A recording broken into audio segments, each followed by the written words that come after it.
Thanks for staying with us. Veterinarian David Graff joins us today.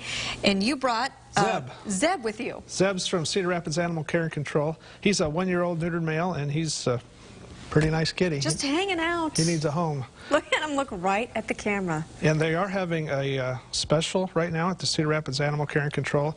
Selected dogs and cats for $25. That's nice. So check it out if you're interested in adopting Zeb. He'd be a great lap cat. Look at that, just hanging out. We do have Vicki on the line with our first question today. Go ahead, Vicki. Yes, I was wondering if you could tell me why some dogs will eat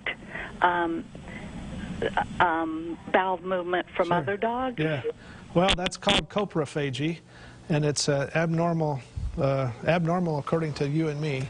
Right. But dogs, it's almost considered normal behavior in a dog, unfortunately. It's very socially unappealing. It does not indicate a deficiency. Some people ask that. Does my dog have a vitamin or mineral deficiency that causes him to do that?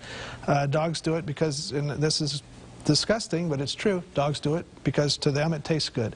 So you can buy preparations that put into the food that when it comes out the other end, that it imparts a forbidding taste to the excrement. And ask your veterinarian about this, and that's probably the best way to try to correct the situation. But it's not something that's hurting them? No, it doesn't cause harm. Okay. Maybe vomiting, but usually no harm. Great. Okay, Bonnie's on the line with our next question. Go ahead, Bonnie. Yes, we had flooding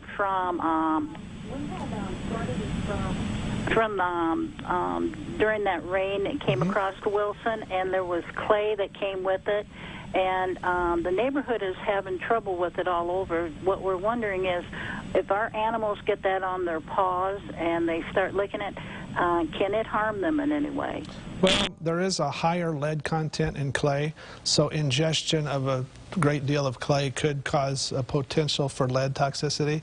But if you're worried, just wash your dog's feet if he's walked in the clay. It's probably not going to be enough to hurt him, but that would be the concern, would be for lead toxicity. Better be safe than sorry with something like that. And again, if you're interested, is Zeb or Zed? Zeb. Zeb, with a B.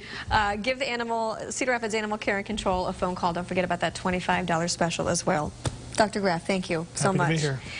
And coming up tomorrow, a financial expert will have advice on how to avoid 5 retirement income risks. And again, that information on those mandatory evacuations going on right now in Johnson County coming up after the break.